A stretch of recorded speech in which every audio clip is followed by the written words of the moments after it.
በስመ አብ ወወልድ ወመንፈስ ቅዱስ አሐዱ አምላክ አሜን። ይትባረክ እግዚአብሔር አምላከ አበዊነ አምላከ ቅዱሳን ለዘአብጽሐነ እስከዛቲ ሰዓት።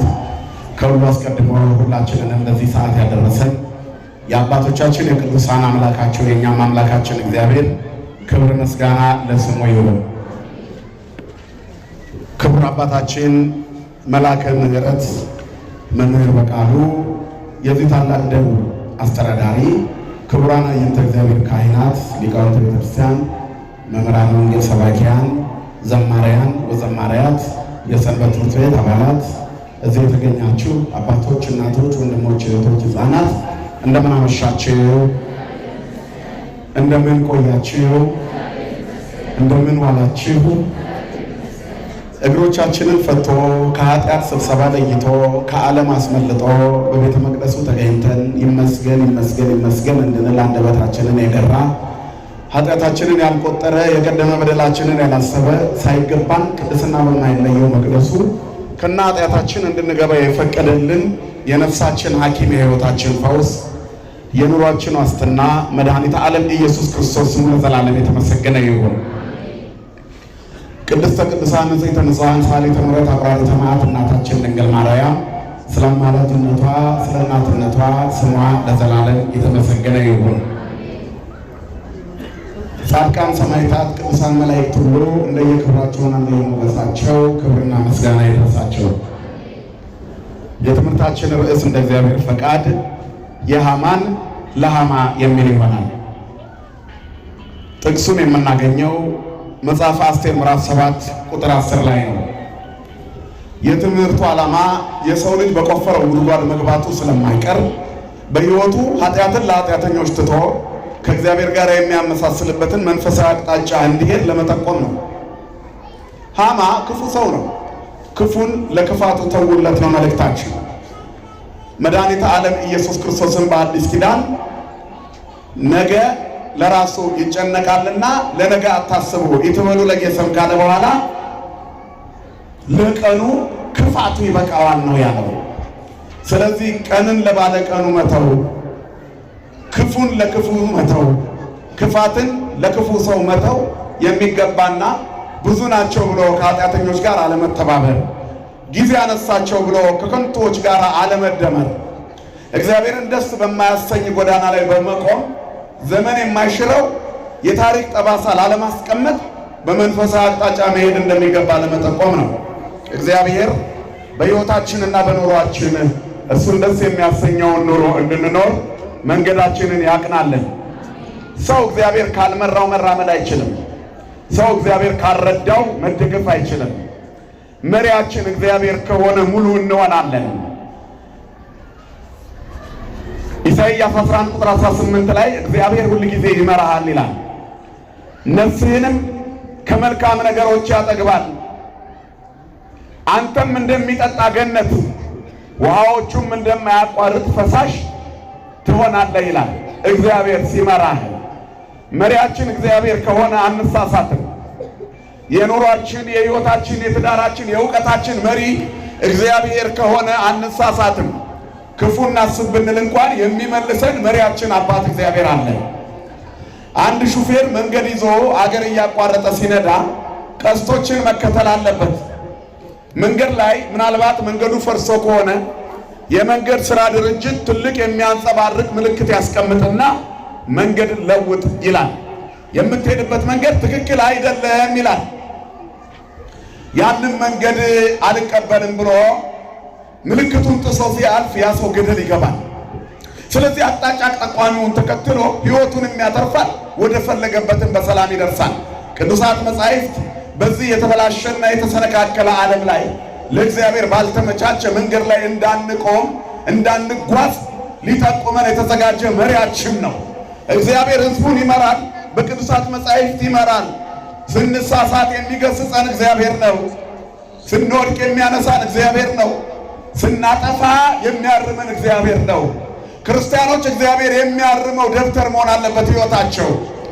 አስተማሪዎቻችን ደብተራችንን ሲያርሙት ያሞነጫጭሩበታል። ኤክሱን ሲያስቀምጡት በትልቁ ያስቀምጡታል። ስህተታችን ጎልቶ እንዲታየን ነው። እግዚአብሔር ግን የሕይወታችን ደብተር ላይ ጠባሳ አስቀምጦ አያውቅም። ምልክት አያደርግብንም። ያለ ምልክት የኃጢአታችንን ቁስል በንስሐ ማጠብ የሚችል ታማኝ አባት ነው። ክብርና ምስጋና ለስሙ ይሁን። ስለዚህ ለእግዚአብሔር እንደመታመን ያለ ሙሉነት የለም። ዓለም ተበላሽታለች ምዕመናን። እግዚአብሔርን ደስ የማያሰኝ ሕይወት መኖር ፋሽን ሆኗል። በዚህ ዘመን የሚጨበጨብለት ከሃዲ ነው፣ የሚደመጠው ከሃዲ ነው። ቴሌቪዥኖቻችንን አንዳንድ ቻናሎችን ስንከፍት በጣም ዝነኛ የተባሉ ሰዎች ስታዩቸው የረከሰና የተበላሸ ትውልድ የማይሻገር የታሪክ ጠባሳ ንግግር ሲናገሩ ትሰማላችሁ። በጎ ማድረግን የሚነቅፉ ትውልድ ማትረፍን የሚተቹ በጎ ነገር የሚያደርጉትን ለምን ከኛ ጭካኔ ጋር አልተስማማችሁም ብለው የሚተቹ ሰዎች በዝተዋል። የምሁርነት ቫልዩ እሴቱ ጭካኔ ሆኗል። የትልቅነት መለያው ነፍሰ ገዳይነት ሆኗል። የጠቢብነት መለኪያው የታላቅነት መለኪያው ዘረኝነትና ጎጠኝነት ሆኗል። የራሳችን ዘር ካልሆነ ቢሞት እንኳን እንደ ሳር አንቆጥረውም። የኛ ሲሆን አንዱ ሺዎችን እንኳን ከገደለ አናደውት ይሆናል እንላለን። ዓለም ተበላሽታለች። የኛ የሆነ ሲሞት ግን አንድ ከሞተ ሺዎች በሱ ምክንያት መሞት አለባቸው እንላለን። በዚህ ተበላሽተን ነው ያለነው። እግዚአብሔር ያልመራው ትውልድ ፍሬን የበጠሰ መኪና ፍሬን የበጠሰ መኪና ካልወደቀ አይቆምም። ፍሬን የበጠሰ መኪና ገደል ካልገባ አይሞትም። ስለዚህ አይቆምም። ስለዚህ ለመቆም ፍሬን ያለው መኪና መሆን አለበት። ፍሬኑ ደግሞ የእግዚአብሔር ቃል ነው፣ አቅጣጫ የሚያሳይ የሚጠቁም። ስለዚህ ጉዞአችን በእግዚአብሔር የታረመ መሆን አለበት። የዚህም ትምህርት ዓላማ በእግዚአብሔር ታርመን እግዚአብሔርን ደስ በሚያሰኝ የሕይወት አቅጣጫ እንድንጓዝ ነው። ምዕመናን፣ ሰው ራሱን መፈተን አለበት። ሰው የምናይበት ጊዜ ላይ አይደለም ያለነው፣ ራሳችንን የምናርምበት ጊዜ ነው። ክፉን ዘመን ለመሻገር በእግዚአብሔር ቃል ሚዛን ከክፉዎች ጎን ነው ያለሁት። በአመለካከቴ፣ በሕይወቴ፣ በኑሮዬ፣ በእውቀቴ፣ በስራዬ፣ በትምህርቴ ቀና ነኝ፣ ጠማማ ነኝ፣ በጎ ነኝ፣ ክፉ ነኝ፣ ደግ ነኝ፣ ጨካኝ ነኝ ብለን ራሳችንን በእግዚአብሔር ቃል ልንመዝን ያስፈልጋል። ይህም ትምህርት የተዘጋጀው ሰዎች ክፋትን ለክፉ ለቀውለት ደጎች እንዲሆኑ ለማስገንዘብ ነው። እግዚአብሔር የደግነትን ጎዳና ለሁላችን የሚያሳየን። መጽሐፈ አስቴር የተጻፈው 450 ዓመተ ዓለም ከክርስቶስ ልደት በፊት ከዲያብሎስ ስደት በኋላ ከሚጠት በኋላ ነው። እስራኤል ለእግዚአብሔር አልገዛም ስላሉ ተሰደው ነበረ።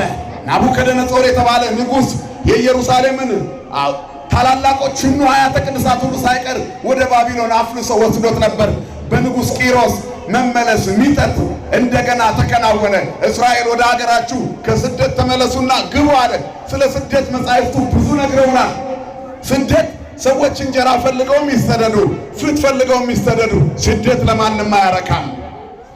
ስደት ማንንም ደስ አያሰኝም። ስደት ማለት ከሚኖሩበት የተለመደ ሕይወት መለየት ማለት ነው። እኛም ዛሬ እኮ ስደተኞች ሆነናል። በገዛ ሀገራችን ስደተኞች ሆነናል። የምናውቃቸው ሰዎች አውሬ ሆነውብናል እኮ እናንተ። ስደት ማለት ይሄ እኮ ነው። ከተለምዶአዊ አኗኗር መለየት ማለት ነው። ስደት ማለት የሚያውቀው ሕዝብ ሲቀየርበት መኖር ማለት ነው። የገዛ ጎረቤቶቻችን ሰይፍ የሚመዙብን እየጠቆሙ የሚያሳስሩን ከሆኑ ቆይተዋል። መልካም ሰው ጠፍቷል። አድኅነኒ እግዚኦ እስመ አልቀየር ወውድ ሃይማኖትም ጓለመያው ከንቶ ይትናገረዋሉ ምስለ ካልኡ ነው። አቤቱ ደግ ሰው አልቋል ይላል መዝሙረኛው ዳዊት። በእንተ ሳምኒት ዘመን መዝሙር ዘዳዊት ነው። መዝሙር 11 ስለ 8ኛው ሺህ ዘመን ዳዊት ዘመረ። አቤቱ ደግ ሰው አልቋል፣ ከሰው ልጆችም መተማመን ጎድሏል። አብረው ያደጉ መገዳደል ጀምረዋል። አብረው የበሉበት ሳህን ሳይነሳ በጉርሻ እየተጣሉ መናከስ ጀምረዋል። ላጎረሰው የሚናከስ በዝቷል። ስለ በጎ ስጦታ የሚጋፉ በዝተዋል። ቤተ ክርስቲያን ሆስፒታል በሌለበት ዘመን ሐኪም ቤት ሆና ሁሉንም እስላሙን፣ ክርስቲያኑን፣ ሀብታሙን፣ ድሃውን ሳትል በጸበሏ ስትፈውስ ኖራለች። እንዳንበትን ሞትበት ላልታወቀ ሐኪም ዘመናዊነት መጣ ብለው ዛሬ ካላፈረስናት የሚሉት በዝተዋል። ሰው እንዴት የገዛ ሆስፒታሉን ያፈርሳል? ሰው እንዴት ያጎረሰውን እጅ ይነክሳል? ሰው እንዴት ውለታን ይሰብራል? ሰው እንዴት የበላበትን ወጭት ይሰብራል? ለሁሉ የሆነችውን እናት ሰላም የምትናገረዋል ለምን እንዲያደረጓት? ዘመኑ የስደት ስለሆነ የ8ኛው ሺህ ዘመን ስለሆነ መተማመን ስለጎደለ፣ ሰይጣን የሚሸት ትውልድ ስለበዛ፣ እግዚአብሔርን የሚሰማ ስለጎደለ፣ መንፈሳዊነት ስለጠፋ፣ ይሉኝታ ስለጎደለ፣ መተማመን ስለራቀ፣ ኃጢአት ዝነኛ ስላደረገው ሰውን በዚህ ምክንያት ረክሰናል። እግዚአብሔር መልካም ያደርገን ለሁላችንም፣ የበጎነትን ዘመን ያምጣልን። ስለዚህ ተበላሽተናል፣ ረክሰናል። እግዚአብሔር ከሰማይ ወደ ምድር የሰው ልጆችን ተመለከተ ይላል። ነጸረ እግዚአብሔርም ሰማይ ዲቦ ወልደ እመሕያው ከመ ይርአይ እመቦ ጠቢብ ዘያሐስሶ ለእግዚአብሔር ነው ኩሉ አርአዮ ህቡረ ዓለመ። እግዚአብሔር ከሰማይ ወደ ምድር የሰው ልጆችን ተመለከተ። በጎ የሚያደርግ እግዚአብሔርን የሚፈራ የወደቀውን የሚያነሳ የታመመውን የሚፈውስ የታሰረውን የሚጠይቅ ያለውን ተካፍሎ የሚበላ ደግ የሆነ ሰው መልካም ሰው ያይ ዘንድ እግዚአብሔር ከሰማይ ወደ ምድር ተመለከተ። ዝም በላት ዝም በል። ከኔ እኩል እኮ ነው የሚጮሁት። እግዚአብሔር ከሁላችን ጋር ይሁን። ስለዚህ በጎ የሆነውን ሰው ያይ ዘንድ እግዚአብሔር ከሰማይ ወደ ምድር ተመለከተ ይላል። ሁሉ ረክሷል፣ ሁሉ በድሏል፣ ሁሉ አርአዮ ህቡረ ዓለመ። አንድ በጎ የለም። አልቦ ዘይገብር አለ ሰናይት ነው። መልካምን የሚያደርጋት አንድም ሰው የለም። በጎነትን የሚያደርጋት ማንም ሰው የለም። ዛሬ ጥሩ ነገር የሚያሳየን ሰው አጥተናል እኮ። ሁላችንም ተበላሽተናል። ዘረኝነትን የምንቃወም ዘረኞች ነን እኮ እኛም ራሳችን። ስለዚህ እየደረሰብን ያለውን ነገር መመለስ የምንፈልገው እየደረሰብን ባለው መንገድ ከሆነ እኛም ተበላሽተናል። እግዚአብሔር ያስተካክለን ሁላችንን።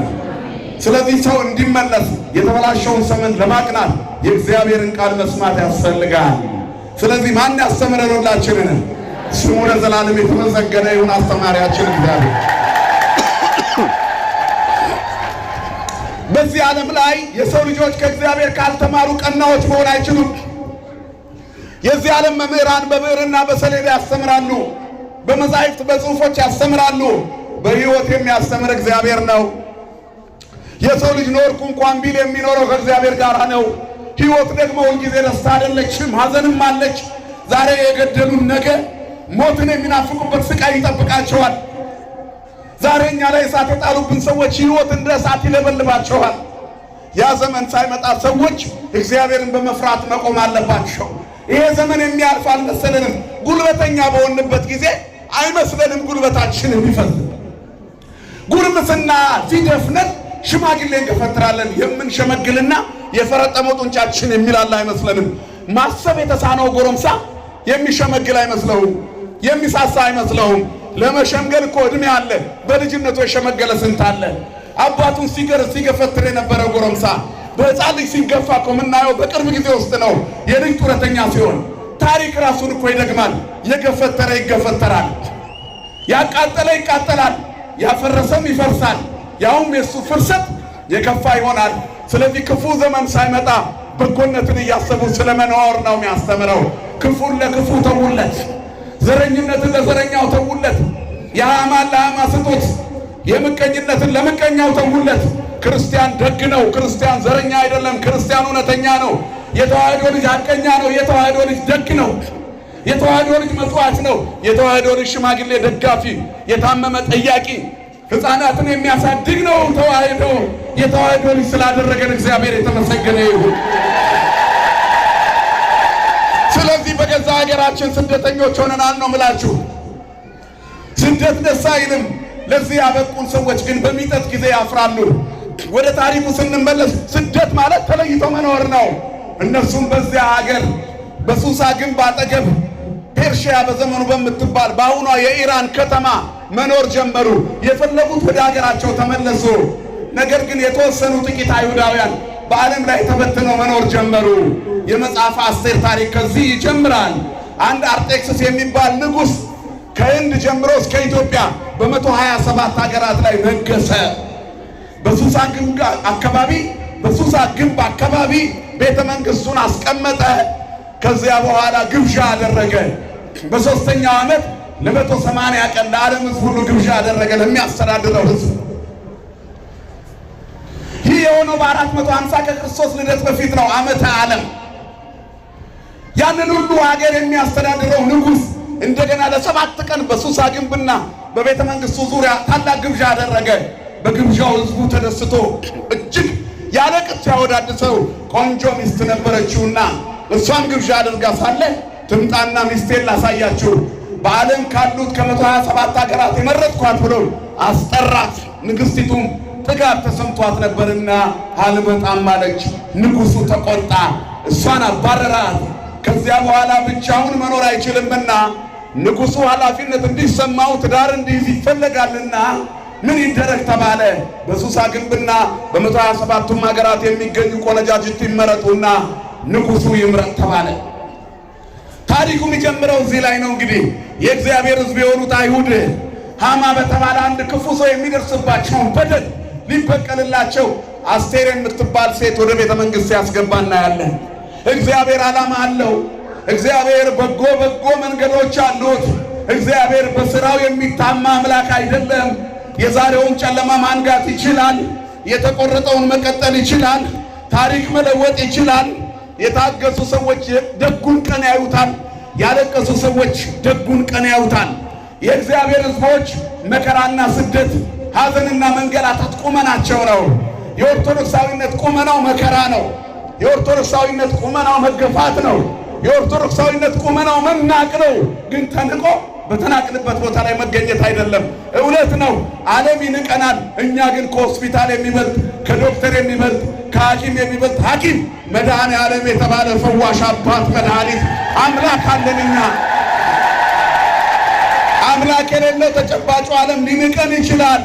አቅም የላቸውም ይለናል። እኛ ግን በጾምና በጸሎት ታሪክ እንገለብጣለን። ምክንያቱም የሚሰማን አምላክ የታመነ ነው። እኛ ንጹሕ አይደለንም፣ ኃጢአት ያረከሰን እንሆናለን። ነገር ግን የምናለቅስበት የንስሐ ጊዜ አለን። የሚሰማን ቅዱስ ነው። የሚሰማ ጸሎት የሚያሰማን ንጽሕና ላይኖረን ይችላል። የሚሰማን ግን ንጹሕ ነው። እግዚአብሔር ከኛ የተነሳ ላይሰማን ይችላል ጸሎታችንን፣ ግን ከሱ የተነሳ ይሰማናል። የኃጢአተኞችን ጩኸት ይሰማል እግዚአብሔር። ምስኪኖች በድለናል ብሎ ሲጮህ ይሰማል። ተበትነው ሀገራችን አንገባም ያሉትን ሕዝብ ሲሰማቸው የምናይበት መንገድ እዚህ ነው። የእግዚአብሔር መለኮታዊ ጥበቃው ለታመኑት ሕዝብ እንዴት እንደሆነ መጽሐፍ አስቴር ላይ ማየት ይበቃል። በሱሳ ግንብ ከተመረጡት ቆነጃጅት መካከል መርዶክዮስ የተባለ አይሁዳዊ በሱሳ ግንብ የቀረ የእግዚአብሔር ሰው ያሳደጋት ያጎቱ ልጅ አስቴር ወይንም ሀደሳ የምትባለዋ ሴት እንድትገባ ተፈቀደ። እግዚአብሔር ቀኑ እስኪመጣ ያስባልና አይሁዳዊነትሽን አትናገሪ፣ የተናቅንበት ዘመን እስከሚያልፍ ድረስ አላት። እግዚአብሔር ይህንን ዘመን ለቤተ ክርስቲያን ያሳልፍላት። ወገኖች አልፈን ነግቶ ለማየት ያብቃን። ይህንን ቀን መንገዱ ሁሉ እኛን የሚጠላ ሆኗል።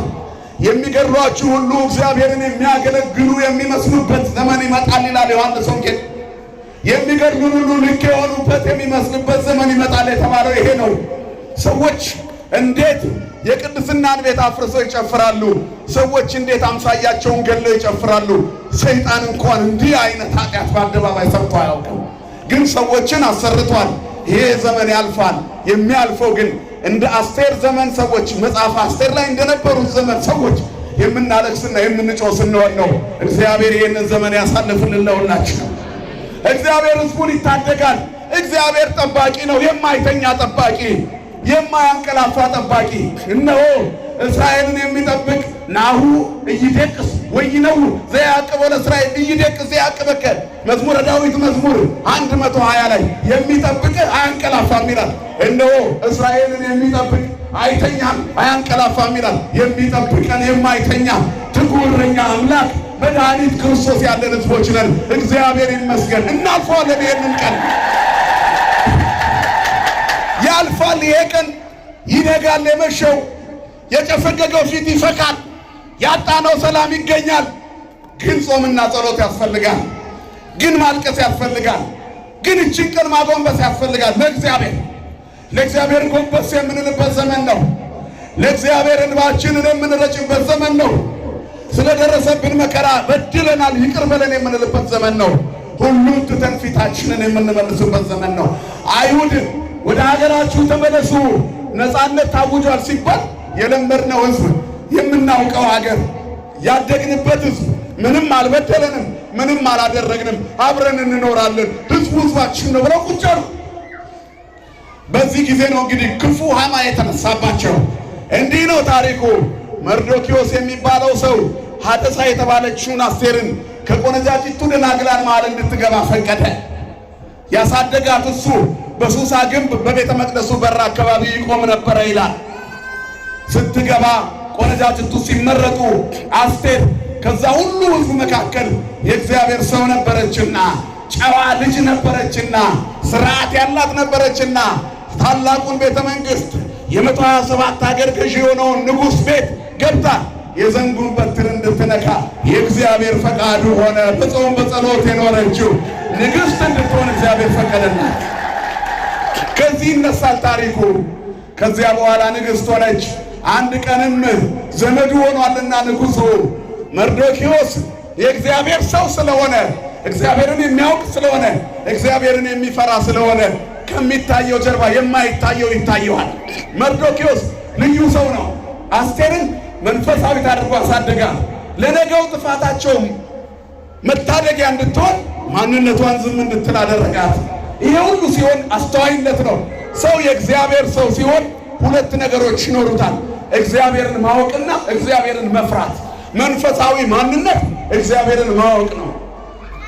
እግዚአብሔርን ማወቅ ከሁሉ ይበልጣል። ስለዚህ እግዚአብሔርን የምትፈራ እግዚአብሔርን የምታውቀውን እንድታድግ ያሳደጋት መርዶክዮስ እግዚአብሔርን የሚፈራ ሰው ነበረ። እግዚአብሔርን መፍራት የጥበብ ሁሉ መጀመሪያ ነው ይላል መጽሐፍ። እግዚአብሔርን ማወቅም ማስተዋል ነው። የጥበብ መጀመሪያ እግዚአብሔርን መፍራት ነው።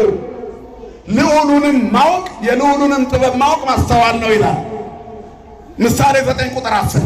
እግዚአብሔርን መፍራት የጥበብ መጀመሪያ ነው። ቅዱሱንም ማወቅ ማስተዋል ነው። ቅዱሱን እወቁት፣ የምታመልኩትን እግዚአብሔርን እወቁት። ምዕመናን፣ ዓለም የጠፋው እግዚአብሔርን ስላላወቀው ነው። እዚህ ቤት ውስጥ ነው እግዚአብሔርን ስላላወቁት እኮ ነው ሃይማኖቱ በዘር እንዲከፋፈል እጃቸውን ያነሱት። እነ ሃማ ቤተ ክርስቲያን ሊከፋፍሉ እጃቸውን አነሱ። ሃማነት በብዙ ይተረጎማል። አያችሁ፣ መርዶክዮስነት ደግሞ በመንፈሳዊ ቁመና ይታያል። መንፈሳዊነት የመርዶክዮስ ሰውነት ነው። እኛ መርዶክዮሳውያን ነን፣ ሃማውያን አይደለንም። እኛ የጾምና የጸሎት ልጆች ነን። እኛ የ40 ቀን ስም ያለንን፣ እኛ የ80 ቀን ማይተት ስም ያለንን። እኛ ከእናታችን ማይፀን እንደተወለድን ሜዳ ላይ አልወጣን። እንደገና ማይፀን ዮርዳኖስ ገብተን በአዲስ ተፈጥሮ እንደገና ተወልደናል። በጥምቀት አዲስ ሕዝብ ነን። እግዚአብሔር የተመሰገነ ይሁን። ስለዚህ የማይታየው ይታየናል። ከሚታየው ጀርባ የማይታየው ይታየናል። የማን ሰዎች ስለሆነ ንገሩኝ እስቲ? የእግዚአብሔር። እኛ የእግዚአብሔር ሕዝቦች ነን። ስለዚህ እግዚአብሔርን መፍራት ጥበብ ነው። እግዚአብሔርን ማወቅ ማስተዋል ነው ይላል። ሃማ አስተዋይ ነው፣ እግዚአብሔርን ያውቃል። ባለ አእምሮ ነው፣ የሚረባ አእምሮ ባለቤት ነው። እግዚአብሔር ሁሉን ማድረግ የሚችል አባት እንደሆነ ያውቃል። ትንቢተ ሆሴዕ ምዕራፍ 6 ቁጥር 6 ላይ እንደዚህ ይላል፣ ከመስዋዕት ይልቅ ምሕረትን ከሚቃጠል መስዋዕት ይልቅ እግዚአብሔርን ማወቅን እወዳለሁ አለ። እግዚአብሔርን ማወቅ፣ ወንጌልን ማወቅ፣ ቅዱሳት መጻሕፍትን ማወቅ ከሚቃጠለው መስዋዕት ይበልጣል፣ ከምታመጡት መባ ይበልጣል። እግዚአብሔርን ስታውቁ ራሳችሁን ትሰጣላችሁ። እግዚአብሔርን ስለማናውቅ ነው አስራት ማውጣት የምንቸገረው።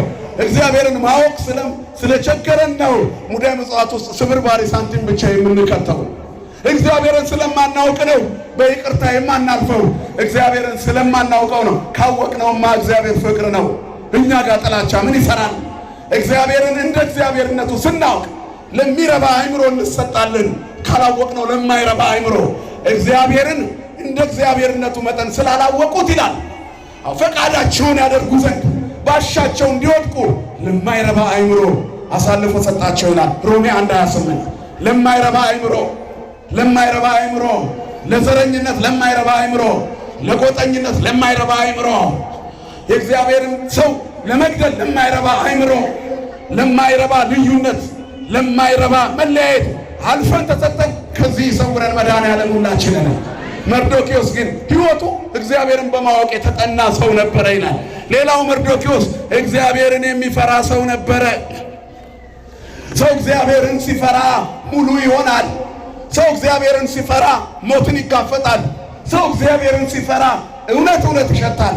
ስለዚህ የእውነት መዓዛ ስለያዘ እግዚአብሔርን ስለሚፈራ እግዚአብሔርን ስለሚያውቅ መርዶክዮስ በቤተ መንግሥት ሆኖ በንጉሡ ላይ የተሰራውን ተንኮል አየ ይላል።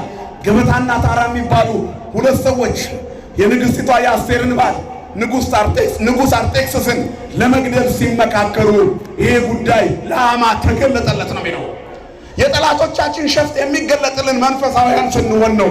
ይሄ ሲገለጥለት ለአስቴር ነገራት። አስቴር ሄዳ መርዶክዮስ የሚባል አይሁዳዊ እግዚአብሔር የገለጠለትን ድንቅ ምስጢር ነግሮኛል፣ ንጉሥ ሆይ አንተን ለመግደል ገበታና ታራ የሚባሉ ሰዎች ተነስተውብሃል አለችው። ጉዳዩ ይመርመራል። ሲመረመር እውነት ሆኖ ተገኘ። ንጉሥ በመንግስቱ ከመጡበት አይመለስምና ሁለቱ በስቅላት ተገደሉ። ይሄ ጉዳይ በንጉሱ የሕይወት መዝገብ ላይ ተጻፈ። በመጽሐፈ አስቴር የተመዘገበው ታሪክ እስከዚህ ድረስ ያለው በጣም የሚገርምና ደስ የሚል ነበረ። ከዚህ በኋላ ይጀምራል ፈተናው። ሕይወት ሁሉ ጊዜ አንድ አይነት አይሆንም። ከእግዚአብሔር ጋር ስንሆን አንድ ቀን ደስታ፣ አንድ ቀን ሐዘን፣ አንድ ቀን ማግኘት፣ አንድ ቀን ማጣት ነው። ብቻ ሰው መንገዱን መርምሮ እግዚአብሔርን ያምልክ። ሰው መንገዱን መርምሮ እግዚአብሔርን አቅጣጫ ይከተል። ሰው መንገዱን መርምሮ እግዚአብሔርን ደስ የሚያሰኘውን ነገር ያድርግ። ያን ጊዜ ሙሉ ይሆናል። ከመጉደል ይሰውረን መድኃኔዓለም ሁላችንን። ስለዚህ ወዲያውኑ ይላል በንጉሱ የሕይወት መዝገብ ላይ መርዶክዮስ የሚባል ሰው ንጉሱን ከሞት እንዳዳነ ተጻፈ። ይህ በሆነ በማግስቱ ይህ መጽሐፍ ተጽፎ ሲያልቅ እንደተከደነ ሐማ የሚባል ቤተ መንግስት አካባቢ ያለ ሰው ንጉሱ በታላቅ ደስታ ስለ አስቴር ግብዣ አደረገ ይላል። ስለ ንግሥቲቱ አስቴርን የመሰለች ቆንጆ አግኝቻለሁ ብሎ በዚህ ጉዳይ ላይ ፊት አውራሪ ሆኗል ተብሎ ሐማ የሚባል ሰው ከፍ ያለ ክብር ተሰጠው። ክፉ ሰው ሁሌ ከፍ ከፍ ይላል። ከንቱ ሰው ሁል ጊዜ ዝነኛ ይሆናል። ዝነኛ መሆን ትፈልጋላችሁ? ዘረኛ ሁኑ። ዝነኛ መሆን ትፈልጋላችሁ? ሰይጣን ሁኑ። እንደ ሰይጣን ታዋቂ ትሆናላችሁ፣ አዋቂ ግን አትሆኑም። ዝነኛ መሆን ትፈልጋላችሁ? ነፍሰ ገዳይ ሁኑ፣ ታዋቂ ትሆናላችሁ። እንዲህ አይነት እውቅና ከማግኘት ግን አለመታየት ይሻላል። እግዚአብሔር ይሄን ሁላችንን ወገኖችን፣ እኛ ዝነኞች አይደለንም፣ ታዋቂዎችም አይደለንም፣ ግን እግዚአብሔርን የምናውቅ ሕዝቦች ነን። ክብርና ምስጋና ለስሙ ይሁን። እናውቀዋለን። ጠላቶቻችንን የምንወደው እግዚአብሔርን ስለምናውቅ ነው። ሰይጣንን እንኳን እንዲቀርበን አንፈልግም እንጂ ጥላቻ እኮ የለንም። አልታዘዝንህም ነው ምንለው። እግዚአብሔር ነኝ ብሎ ስለመጣ ጠላታችን ሆነ። እኛ እኮ አይደለንም ለሰይጣን ጠላት የሆን ነው፣ እሱ ነው ጠላት የሆነ። እግዚአብሔር እኮ ለሰይጣን ጠላት አልሆነውም፣ ሰይጣን ነው የእግዚአብሔር ጠላት የሆነው። አያችሁ፣ ተመልከቱ። ክርስቲያን ማለት የሁሉ ወዳጅ ነው፣ የወደቀውን የሚያነሳ። ቤተ መቅደስ ደግሞ የሁሉ ቤት ነች። እዚህ ቤተ መቅደስ ጸሎት እየተጸለየ ውዳሴ ማርያም እየተደገመ ድርሳነ ሚካኤል እየተነበበ ውሃው ወደ መድኃኒትነት ይቀየራል። ይሄ በተዋህዶ ቤተ ክርስቲያን ውስጥ ብቻ አለ። ደስ ይበላችሁ። እዚህ የሰለጠነው ዓለም በጸበል ማመን ጀምሯል። ግን ቀጥታ ጸበል ያድናል ቢል ሆስፒታሎች ይዘጉበታል፣ ገበያው ይከስማል፣ የመድኃኒት ምርት ይጠፋል። ይሄን ፈራና አንዳንድ ነገሮች መናገር ጀመሩ። አሁን ያለው የምርምር ውጤት ስለ ውሃ ሲነገር ውሃ ይላል ከሰው ባህሪና ንግግር የተነሳ ጥሩ መጥፎ መሆን ይችላል። ጥሩ ነገር ስንናገር ውሃው ንጹህ ይሆናል፣ መጥፎ ነገር ስንናገር ውሃው ይቆሽሻል የሚል ምርምር ላይ ደርሰዋል። እኛ ደግሞ ቃለ እግዚአብሔር ስለምንናገር ውሃው ጸበል ይሆናል።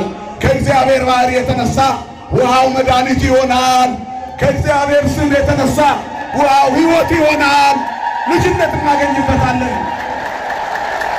ዓለም ተመራምሮ ሳይነግረን ለ3000 ዓመት በጸበል ተፈውሰናል። ለ3000 ዓመት ተጠምቀን ልጆች ሆነናል። ለ3000 ዓመት በቅዱሱ ዘይት የእግዚአብሔር ሰዎች ሆነናል። ዓለም ገና ናት፣ እኛ ካለፍናት ቆይተናል። ልትጎትተን ስለምትፈልግ ቢላዋ ይዛ እሳት ይዛ ገባች። መቅደሱ ቢቃጠልም የማይፈርሰው ክርስትና ለዘላለም አለ። መቅደሱ ቢቃጠል ክርስትናው አይቃጠልም፣ እንደውም በእሳት ያበራል። የሚያበራ ነው ያለን። ሐማ ሆይ ሐማ የራሱን ተከታዮች እያዘዘ እሳት ይወረውርብናል። ግን አንድ ቀን ይነጋል፣ ሐማ በቆፈረው ጉድጓድ ይወድቃል። እግዚአብሔርም እሳት የተወረወረባትን ቤተ ክርስቲያን እሳት አድርጓት ጠላቶቿን የምታቃጥል ሕዝቦቿን የምታሞቅ ትሆናለች። ለዚህ ነው አባ ጊዮርጊስ ዘጋስጫ ቤተ ክርስቲያን ይላል መንፈስ ቅዱስ በሃይማኖት ሙቀት ቤተ ክርስቲያንን የሚያግላት እሳት ነው ይላል። ቤተ ክርስቲያን እኮ እሳት ነች።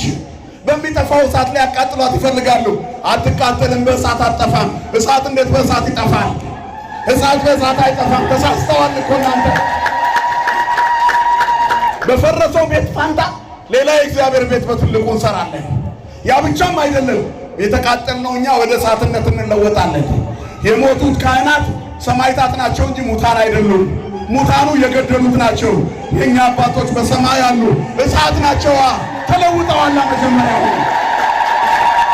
ስለዚህ ምዕመናን ሃማ በዘረኝነት ላይ ያቃጥለን ተነስቷል። የሃማን ለሃማ ተውለት። እኛ ዘራችን አንድ ነው፣ አገራችን ሰማይ ናት። እዛ ነው የምንኖረው፣ ፍጻሜያችንም እዚያ ነው። ስንት ዓመት እንደምንኖር በማናውቃት ምድር ላይ የእኛን እንጀራ ያልበላውን ወንድማችንን ከሚገድሉ ከሃማውያን ወገን አይደለንም። በጾምና በጸሎት ሰይፉን ሳር ከምናደርገው ጩቤውን ቄጠማ ከሚያደርጉት እኛ ዱላውን ቄጠማ ከሚያደርጉት ከጸለዩልን ከነ መርዶክዮስ ወገን ነን። ክብርና ምስጋና ለአምላካችን ይሁን። እናም የሕይወት ታሪክ ከተጻፈ በኋላ ሃማ ከፍ ከፍ አለ ይላል። ሃማ ሲሾም ተነገረ። ሁሉም ሰው ሃማን ያክብረዋል። ንጉሡ ሃማን ያክብረው ብሎ ሕግ አወጣ። ከዚያ ሃማ ደግሞ ክብሩን ወደ መስገድ እንዲቀየርለት ፈለገ።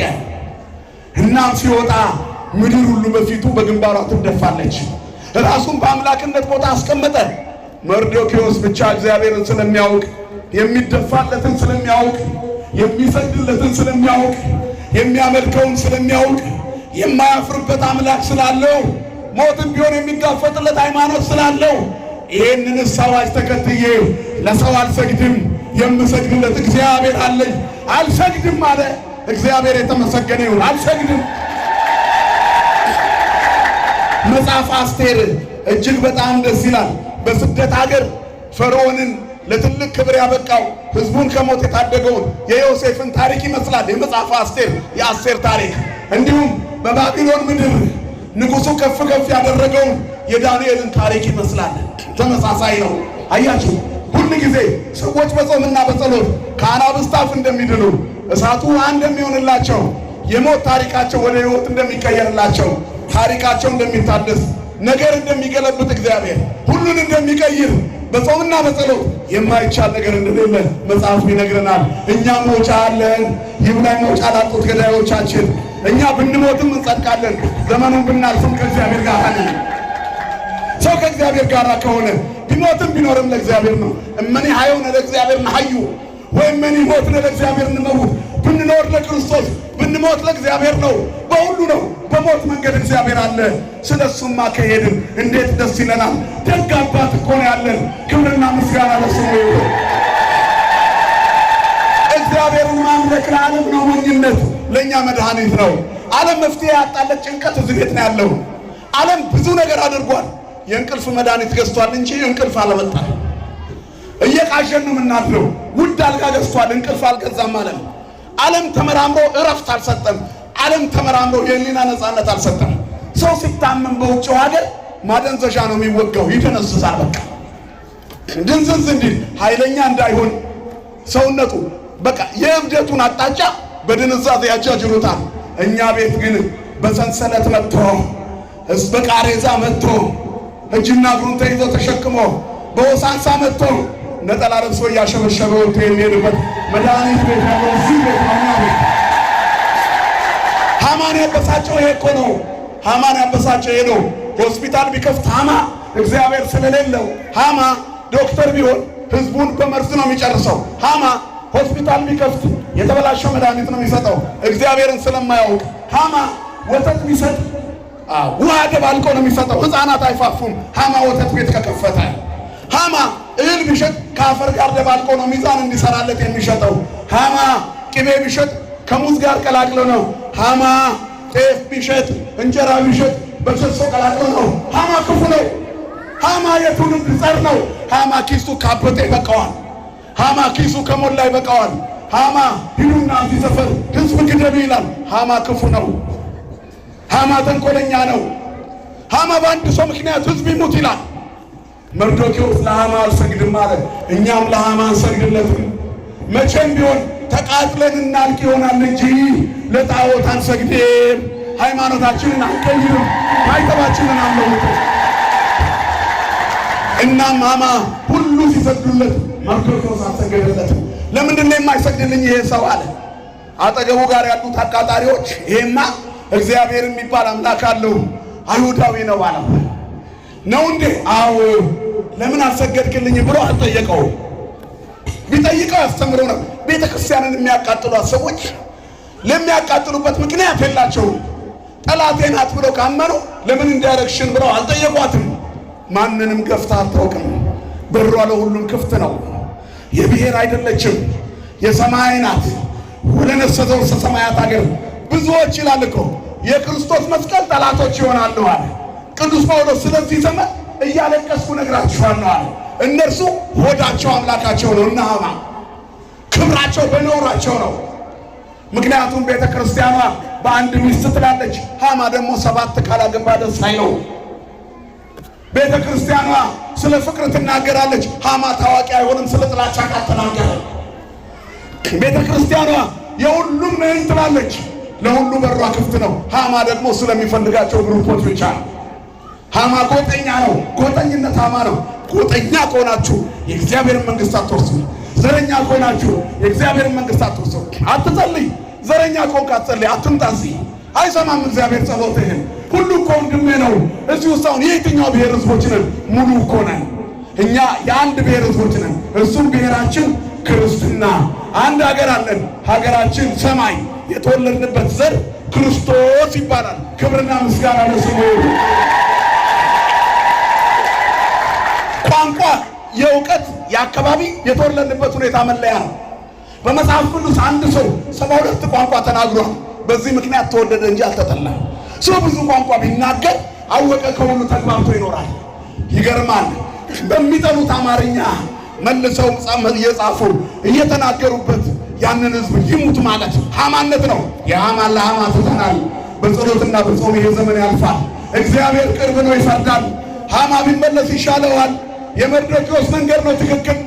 ሃማ ምን አለ? ማን ነው የሰው እያለ አይሁዳዊ እንዲህ ከሆነ መላው የአይሁድ ዘር ከዓለም ይጥፋ አለ።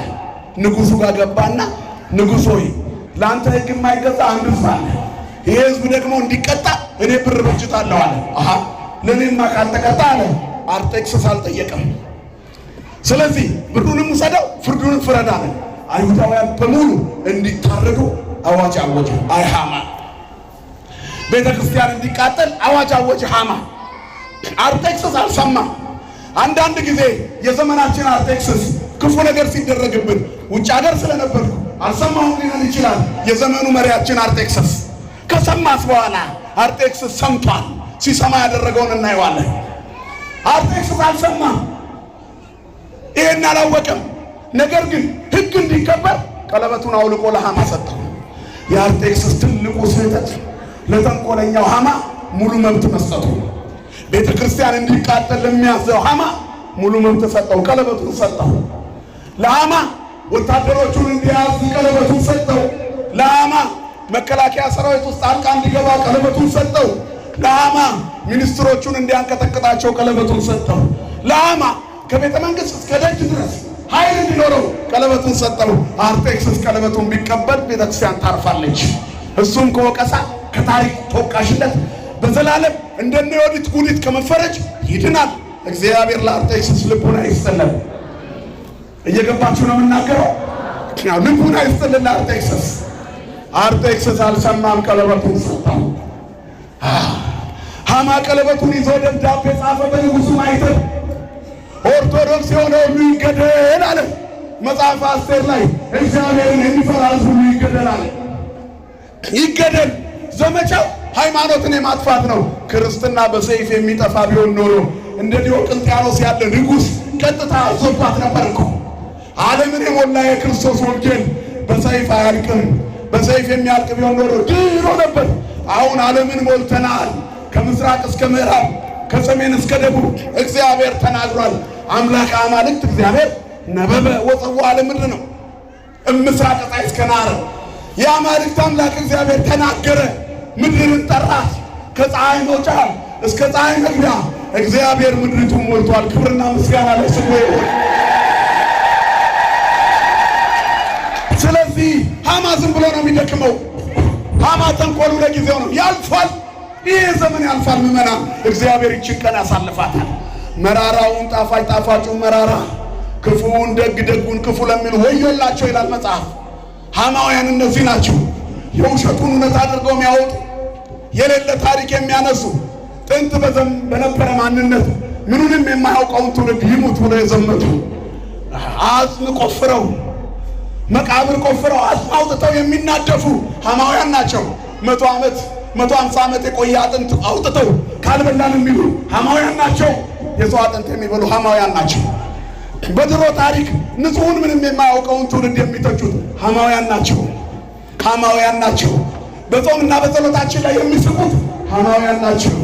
ጣሊያን ኢትዮጵያን ወራለሁ ብላ ስትነሳ ኢትዮጵያ እግዚአብሔር ጦርነቱን በሰላም እንዲያደርግላት እንዲያሳልፍላት ጉልበት እንዲሆናት ዘመናዊ መሳሪያ ስለሌላት ጾምና ጸሎት አወጀች።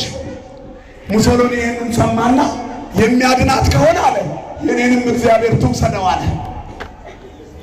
ሃማ ሲታበይ እግዚአብሔር የሆነ ይመስለዋል። ግን ለጊዜው እኮ ነው፣ ለጊዜው ነው እኮ። ኢትቅና ላይ ለኩያን ወይ ኢትቅና ላይ ለገበርታ መጻ እስመ ከመሳይ ፍጡነ የብስ ነው ወበከመ ሐመል ማላት ፍጡነ ይወድቁ ነው። ተወከል በእግዚአብሔር ወግበር ሰናየ፣ በእግዚአብሔር ታመን መልካም አድርግ። በኩያን አትቅና፣ ኃጢአትን በሚያደርጉት ላይ አትቅና። እንደ ሳር ፈጥነው ይደርቃሉና እንደ ምድረ በዳ አመልማል ይረግፋሉ አለ። በእግዚአብሔር ታመን መልካምንም አድርግ። እኛ እግዚአብሔር ላይ ተደግፈናል። ይሄ ሁሉ ይረግፋል፣ ያልፋል። የሃማ ጉልበት ይፈዛል።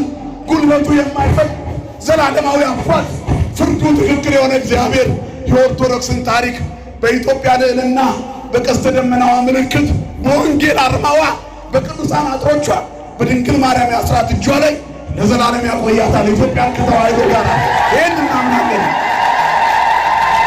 ይነጋል፣ ይነጋል። ሲነጋ አዲስ እንሆናለን።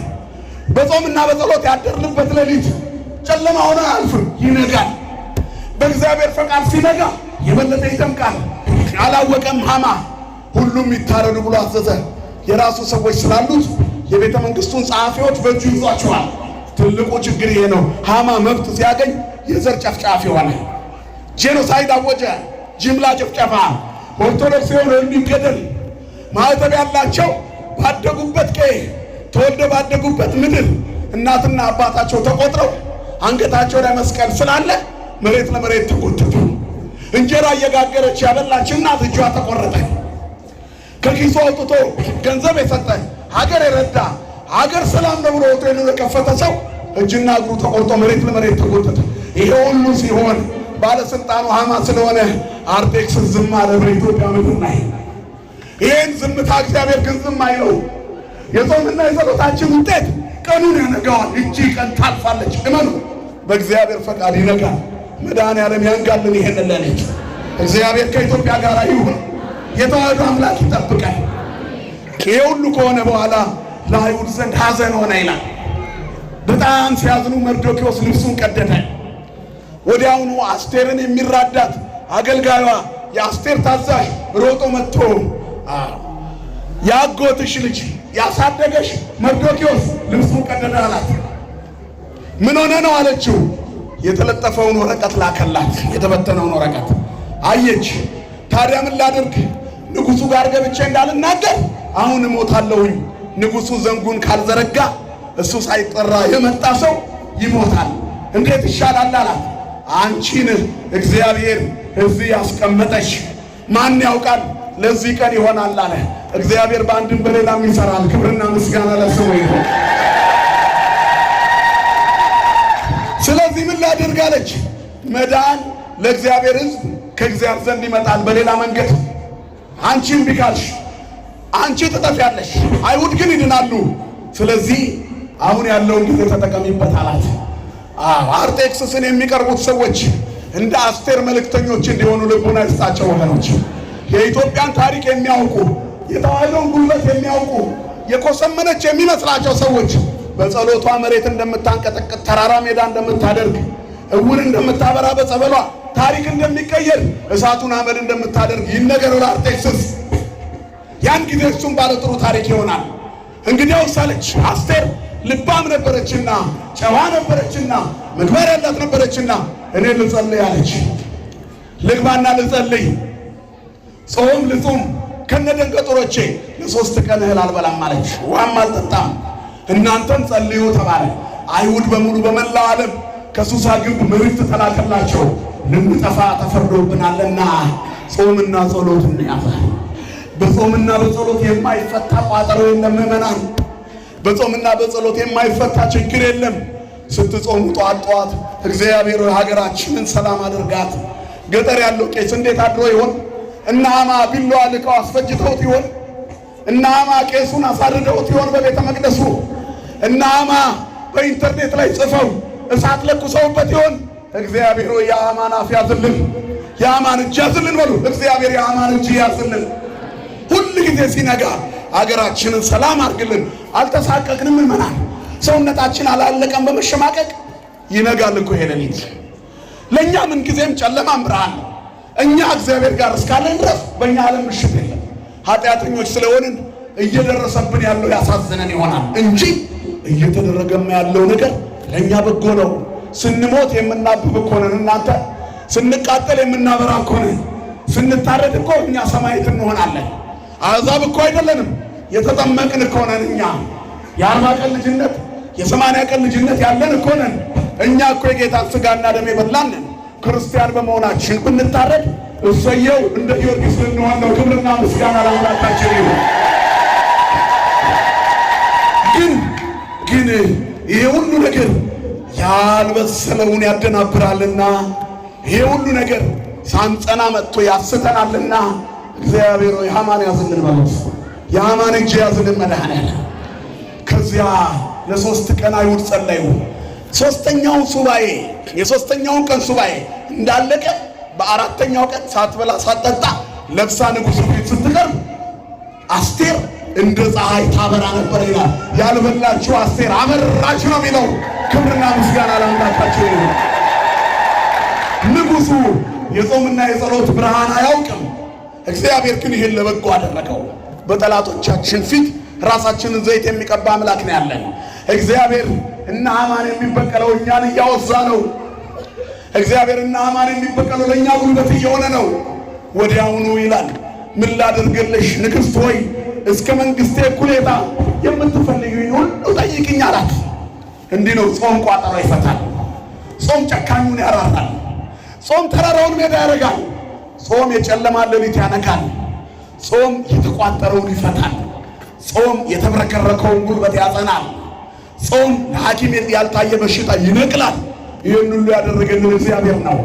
ደካሞች ስለሆንን ጾም ሰጠረልን። ኃጢአት ስለምንሰራ የመመለሻውን መንገድ ሱባኤ ሰራልን። በተሰራልን የሱባኤ መንገድ ከሄድን ቤተ ክርስቲያን ከገባችበት ፈተና ታልፋለች። ልብ ይስጠን መድኃኔዓለም ለሁላችን። በፍቅርና በአንድ ልብ በህብረት ሆነን በጾምና በጸሎት ወደ እግዚአብሔር ካለቀስን የማይሆን ነገር የለም። እስከ መንግሥቴ እኩሌታ አላት። ወስታ ነበር። መጽሐፍ ቅዱስ የሚለው አስቴር በንጉሡ ፊት ስትቆም በጣም ታምር ነበር ይላል። በልታ ግን አይደለም። 3 ቀን ያልበላች ናት። አያችሁ፣ ጾም አያከሳል፣ ረሃብ ነው ያከሳው። ጾም አያከሳል፣ ረሃብ ነው። ጾም ያወዛል። ወዛች፣ በጣም አማረባት፣ ተዋበች። ስለዚህ ምን ላድርግልሽ አላት። ነገ የራት ግብዣ አለ፣ ሐማና አንተ ብቻ ተገኙ አለችው። ሐማ ደስ ሳለው ይላል። ደስ ብሎት ወደ ቤቱ ተመለሰ። ይህ የሆነው ጠዋት ነበር። ወደ ቤቱ ሲወጣ ንግሥቲቱ እንዴት ወደደችኝ እያለ ወጣ። መርዶክዮስ ያጎቱ ልጅ እንደሆነች አያውቅም። ሐማ ሲወጣ ሁሉም ሲሰግዱለት መርዶክዮስ ዝም ብሎ ቁጭ ብሏል። በብስጭትና በሐዘን ውስጥ ነበረ። ስለዚህ ተበሳጨ። እኔ እኮ ደስ ሊለኝ አልቻለም። አሁን ንግሥቲቱ አለ እቤት ገብቶ ለሚስቱና ለሚስቱ ወዳጆች እቤት ገብቶ እንዲህ አላቸው፣ ንጉሡ ወዶኝ ነበር፣ አክብሮኝ ነበር። ንግሥቲቱ የበለጠ ወደደችኝ። ይሄ ሁሉ ሀብት ንብረት አለኝ፣ ሁሉ ይሰግድልኛል። አንድ አይሁዳዊ ግን እንዲህ ብሏል፣ እሱ አልሰግድልህም ብሎኛል። ስለዚህ ያን እንዴት ላድርግ? እኔ እንደው እሱም ብቻውን መግደል በዓይኔ ፊት ተናቀ። ሕዝቡ እንዲሞት ፈረድኩ። ዛሬ ጠዋት እንኳን ንግሥቲቱ እራት ጠርታኝ ለነገ ደስ ብሎኝ እያለ ነገር ግን ንጉሥ አልሰገደልኝም። ተበሳጨው ስወጣ ታዲያ ለምን እንዲህ አታደርግም አለችው ሚስቱ። 3 ክንድ ተኩል ግንድ አንጠልጠለ አዘጋጅ።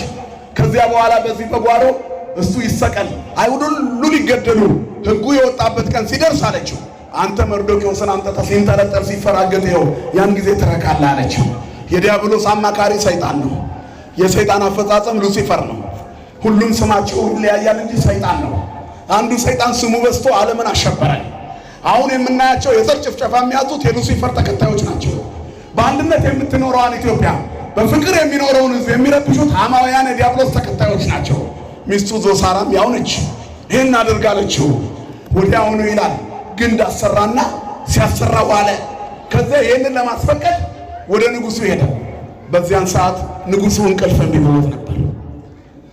ከዛ ከሕይወት መጽሐፍ ታሪክ ይገለጣል። ታሪክ ሲገለጥ ገበታና ታራ የሚባሉ ሰዎች ንጉሡን ሊገሉት ነበረ፣ ሊያፈናቅሉት። መርዶክዮስ የተባለ አይሁዳዊ ለንግሥቲቱ አስቴር ነግሯት እነሱ ንጉሡን ከመግደል ተረፈ፣ ከመገደል ተረፈ የሚል ታሪክ አነበበ። ይህን ታሪክ ሲሰማ እስቲ ድገሙት አላቸው። መርዶክዮስ ንጉሥ ሆይ አንተን አድነዋል። ገበታና ታራ የተሰቀሉት እሱ ጠቁሞ ነው። በር ላይ ያለው አይሁዳዊ ነው። ምን ተደርጎለታል ለዚህ ሰውዬ አለ። ምንም አልተደረገለትም። እንግዲያው ሃማ የት ነው ያለው አለ። አረ በር ላይ ያለው ማን ነው? ደጅ ያለው ከባለስልጣናቱ ማን ነው አለ። ሃማ ደግሞ መርዶክዮስ ለማሰቀል ቆሟል። ጸሎትና ጾም ተይዞ ነገር ተገልብጧል። ሃማ ግን አላወቀም። እግዚአብሔር ይህን ዘመን ለኢትዮጵያ ያምጣላት። የጾማችንን ውጤት በንጋት ያሳየለውናቸው። አላወቀም እሱ። ከዚያ ገባ፣ ተጠራ።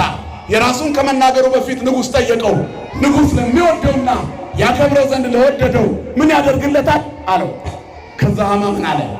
ንጉሥ የሚወደው እኔን ነው አለ። ከኔ የሚበልጠው የሚወደው የለ። ስለዚህ ከሀብት የጎደለብኝ የለ፣ ከግዛት የጎደለብኝ የለ። የንጉሡን የፍርድ ቀለበት በእጄ ይዤ ማይተም እየመታው ነው። ምን ጎደለብኝ? ስለዚህ ለእኔ ስለሆነ የተሻለ ንምረጥ አለ። ምን አሰብክ አለው። ንጉሥማ ያከብረው ዘንድ ለወደደው እንዲህ ይደረግለታል ተብሎ የንጉሡን ካባ ለብሶ የንጉሡን ዘንግ ይዞ የንጉሡን ዙፋን ደፍቶ በንጉሡ ፈረስ ላይ ይቀመጥና ከተማው እየተዞረ ስለሱ ይነገርለታል። በልቶሎ ውጣ አለው። ሂድ ዙርና ነገ ጠዋት ከጠዋት እስከ ማታ ለመርዶክዮስ እናርግለታለሁ። እግዚአብሔር ታሪክ ቀየረ። ስራ ተጀመረ። የጸሎት ውጤት ይሄ ቀን ይመጣል። በጾምና በጸሎት የሚጠላውን ሊገድለው ግንድ ያዘጋጀለትን ሰው የንጉሡን ካባ አልብሶ የንጉሡን ዘውድ አስጭኖ የንጉሡን ፈረስ ላይ አስቀምጦ የሱሳን ግንብ አዞረው። አቃጣሪዎች አፈሩ። የቤተ ክርስቲያን ልዕልና እንደዚህ ከፍ ይበልልን። በመድኃኔዓለም እጅ ከፍ ይበልልን። ሁሉም ነገር ተደመደመ። በቤቱ ሲገባ ደክሞት ልብሱን ገና ሳይቀይር ምን እንደ ዛሬ እኮ ተዋርጄ አላውቅም አለ። እዚህ ጋር ላንጠለጥለው ግንድ ያዘጋጀውለት ሰውዬ ተሸክሜው ፈረሱን እየጎተትኩ ከተማውን እየዞርኩ ንጉሡ ይህን ሰው በጣም አክብሮታል እያልኩ አልኩኛል። በቃ ይህ ሰው አይሁዳዊ ስለሆነ አለችው ሚስትየዋ። ከዚህ በኋላ አታሸንፈውም። ተዋህዶ አትሸነፍም። እሳት ቢለኮስ አትሸነፍም። ቄስ ስለታረደ አትሞትም። የመኖሯ ምልክት ነው መገደሏ። የመኖራችን ምልክት እኮ ነው መታረዳችን። ሌሎች እኮ ያልታረዱ ስለሌሉ ነው። ቢላዋኛ ላይ የተሰነዘረው ስላለን ነው። መስቀል ይዘን ስላለን፣ ሃይማኖት ይዘን ስላለን፣ ታምራት እየሰራን ስላለን፣ ከሆስፒታል የበለጠ ስለምንሰራ መቅደሳችን ለአልትራሳውንድ እና ለኤክስሬ የተሰወረውን እየገለጠ ስለሚፈውስ ለዚህ ነው የታየ ነው። ስለዚህ አንሞትም። እግዚአብሔር አለ ከኛ ጋር። ኢይመውት ዘንበላዩ እኖራለሁ በሕይወት እንጂ አልሞትም አለ መዝሙረኛው ዳዊት። ተዋህዶ አትሞትም፣ ትኖራለች። ተዋህዶን የሚነካ የአይኑን ብሌን የሚነካ ነው። አልገባውም ሃማ። ሃማ ስቃዩ ገና ጀመረው። ተናግሮ ሳይጨርስ ሚስቱ ውሽመጡን ቆረጠችው። በቃ እኮ ዋጋ የለህም፣ ዛሬ በፈረስ ይዘው ዞርክ፣ አዎ ነገ ሰቅለዋለሁ ብላ አታስብ፣ እንደውም ያንተ ጉዳይ ያከተመ ይመስለኛል አለችው። በዚህ ቆዝሞ እያለ ወዲያውኑ የቤተ መንግስት ወታደሮች እየሮጡ መጡ። ቶሎ በል ንግሥቲቱ ያዘጋጀችልን ዝግጅት አለ ተገኝ አሉት። በፈሰሰ ሐሞት እንደምንም ወኔውን ሰብስቦ እራት ላይ ተገኘ። አስቴርን ጠየቃት። ከግብዣው በኋላ የወይን ጠጁን እየጠጣ ንጉሡ የኔ ቆንጆ ንግሥት ሆይ እስከ መንግሥቴ እኩሌታ ምን ላድርግልሽ አላት። እኔ ምንም የምፈልገው የለም ንጉሥ ሆይ ያንተ የሆነ ሁሉ የኔ ነው። ነገር ግን እኔን ከጉያ ነጥሎ ሊገድል የኔን ሕዝብ ሊያጠፋ የተዘጋጀ አንድ ክፉ ሰው መሃላችን ተገኝቷል። እኔና ሕዝቦቼ ሞት ተፈርዶብናል። አሁን አርጤክስስ ነቃ። ማን ነው ይህን ያደረገው አላት። ሃማ ነው፣ የሐመዳቱ ልጅ አጋጋዊው ሃማ። ይሄ ክፉ ሰው ሰይጣን ሰው ሃማ ነው። ሕዝቡ ይጨፍጨፍ ያለው ሃማ ነው። ንጉሡ ተበሳጨ። መኝታ ቤቴ ድረስ ገብቷል ይሄ ቢላዋ አለ። አርጤክስስ ከነቃ የጥላቻው ቢላ መኝታ ቤቱ ድረስ ገብቷል። አርጤክስስ ነቃ፣ ብድግ አለ ይላል። ወዲያውኑ ምን እናድርግበት አለ። ንዴቱ እንዲበርድለት ሃማ የት አለ አለ። ምን ይደረግበት?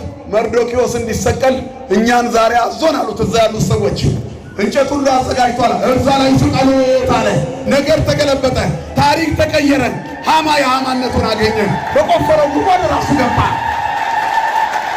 አቃጣዮችም ይቃጠላሉ፣ ጎጠኞችም ከነጎጣቸው ይጠፋሉ። እግዚአብሔርን የሚፈራ ትውልድ ብቻ ይተርፋል። ይህን ዘመን ለመሻገር የሃማን ለሃማ ተውለት። ጥላቻ የሃማ ነው። ማንንም አንጠላምኛ። ለዘረኞች በፌስቡካችሁ ላይ የዘረኝነት መልስ አትመልሱ። ከአሕዛብ ጋር እልህ አትጋቡ። እናንተ ከነሱ በምን ተለያችሁ? ክርስቲያን የብሔርም የቃላትም የተግባርም ሰይፍ አይወስም፣ ይመዘዝበታል። እኛ የክርስቶስ ልጆች ነን። የተጠራችሁለት ለዚህ ነውና ክርስቶስ ደግሞ ፍለጋውን እንድትከተሉ ስለ እናንተ ምሳሌ ትቶላችሁ አልፏል ሄዷል ይላል። ባለ ኃጢአት ሞትን ለጽድቅ እንድንኖር ይላል። እርሱ ራሱ በእንጨት ላይ ኃጢአታችሁን ተሸከመ ይላል። በቅዱስ ጴጥሮስ መልእክት ላይ እንደነገረን በመገረፉ ቁስል ተፈወሳችሁ፣ እንደ በጎች ትቅበዘበዙ ነበርና። ይህ ሁሉ ሲሆንበት ግን እርሱ ሲሰድቡት አልዛተም፣ ክፉ ለሚያደርጉበት አልተናገረም ይላል። የተጠራችሁለት ለዚህ ነውና ክርስቶስ ደግሞ ፍለጋውን እንድትከተሉ ስለ እናንተ ምሳሌ ትቶላችኋል። እርሱ ክፉን አልተናገረም፣ ሲሰድቡትም አልዛተም። ለኃጢአት ሞተን ለጽድቅ እንድንኖር እርሱ ራሱ በእንጨት ላይ ኃጢአታችንን ተሸከመ፣ በመገረፉ ቁስል ተፈወሳችሁ ይላል። ክብርና ምስጋና ለአምላካችን ይሁን። ዛሬ መስቀል ላይ የዋለው እግዚአብሔር የሚደነቅ ዝምታ ነው ዝም ያለው በዛ ሁሉ ጩኸት መሃል። ኦርቶዶክስ ከሆንክ ዘረኛው ሲጮህ ዝም በል። አንተ የለህበትም አንድ ቡድን ውስጥ። ሰው ከተጠመቀ በኋላ ዘር የለው፣ ዘሩ ኦርቶዶክስ ነው። ቋንቋ ይቻላል፣ ሀብት ነው። በሁሉም ቋንቋ ወንጌል ይሰበክ፣ በሁሉም ቋንቋ ለዓለም የክርስቶስ ወንጌል ይዳረስ፣ በሁሉም ቋንቋ ይቀደስ፣ በሁሉም ቋንቋ ፈውስ ይድረስ። በሁሉም የቤተ ክርስቲያን ጸበሏ አማራ ለብቻ፣ ጉራጌ ለብቻ፣ ኦሮሞ ለብቻ፣ ወላይታ ለብቻ ብላ አታውቅም። የገባ ሁሉ ይማራል። በዘር ሳንፈተሽ መቅደሱ ሞልት ነው። በእልልታ እያደመቅነው ነው። በጌታ ሞት ደስ ብሎናል። በመገረፉ ቁስል ተፈውሰናል። እኛ የተሳዳቢዎች አይደለንም። መከራ ቢደርስብን መውጫችን ጾምና ጸሎት ነው። በሰው ሁሉ ከሚሆነው በቀር ገና ብዙ ፈተና አልደረሰባችሁ። ነገር ግን ከሚቻላችሁ መጠን ይልቅ ትፈተኑ ዘንድ የማይወድ እግዚአብሔር የታመነ ነው። ትታገሱን ዘንድ እንድትችሉ ይላል። ከፈተናው ጋር መውጫውን ያዘጋጃል። ፈተና ላይ ያለነው እንድንታገስ መውጫውን እግዚአብሔር ያዘጋጃል። መውጫው ከሃማ ወጥመድ መውጫው መርዶክዮሳዊነት ነው። መርዶክዮስነት መውጫ ነው። ሃማነት ወጥመድ ነው። መርዶክዮስነት መፍቻ ነው። እኛ የመርዶክዮስ ነን። ከመርዶክዮስ የደረሰን ቁልፍ ጾምና ጸሎት ነው። አሁን ሃማ ብዙ እያጓራ ነው። ሃማ በቆፈረው ጉድጓድ ይወድቃል። የሃማን ለሃማ ተውለት። ዘረኝነት የሃማ ነው፣ ተውለት። ጥላቻ የሃማ ነው፣ ተውለት። ስድብ የሃማ ነው፣ ተውለት። እግዚአብሔር ይናገር። ማን ይናገር? ለተዋሕዶ ማን ይናገር? ለኢትዮጵያ። እግዚአብሔር ሲናገር ኢትዮጵያ ታበጽሕ እደዊሃ በእግዚአብሔር ነው። እግዚአብሔር ሲናገር፣ ሃማ ግን ሲናገር ኢትዮጵያ የምትባል ሀገር አታስፈልግም ነው። እግዚአብሔር ሲናገር ኢትዮጵያ የኔ ናት ነው። እግዚአብሔር ሲናገር እናንተ እስራኤላውያን ለእኔ ከኢትዮጵያ ሕዝብ አትበልጡም ብሎ ከተወለደባት ምድር ሕዝብ ሁሉ የሚወድን እግዚአብሔር እንደዚህ ነው። እግዚአብሔር ሲናገር፣ ሃማ ግን ይጠላታል ኢትዮጵያ። ሃማ ኢትዮጵያ ትፈራርስ ይላል።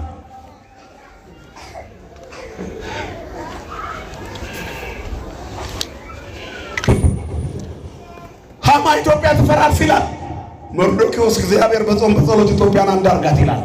አሁን የመርዶክዮስ ሕይወት ውስጥ ነው ያለችው ቤተክርስቲያን። መርዶክዮስ ቤተክርስቲያን በሃማ የጥላቻ መንፈስ አትፈርስም። የሃማን ለሃማ ተውለት።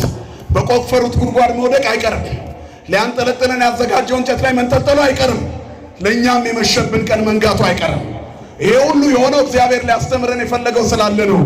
ከጾምንና ከጸለይን ያልፋል። እግዚአብሔር ከዚህ ከምንጾመው ጾም ጋራ መከራውን ያሳልፍልን። አጽራረ ቤተክርስቲያንን ያሳክስልን። የሃማን ለሃማ ይተውለት። መርዶክዮሳዊነትን ከፍ ከፍ ያደርግ። መርዶክዮስነት አንድነት፣ ህብረት፣ ጾም፣ ጸሎት፣ ስምምነት፣ ፍቅር፣ ንስሐና ስጋው ደሙ ነው። ንስሐ ገብተን ስጋና ደሙን ተቀብለን የመንግስቱ ዜጎች እንድንሆን እሱ ባለቤቱ ይርዳሃል።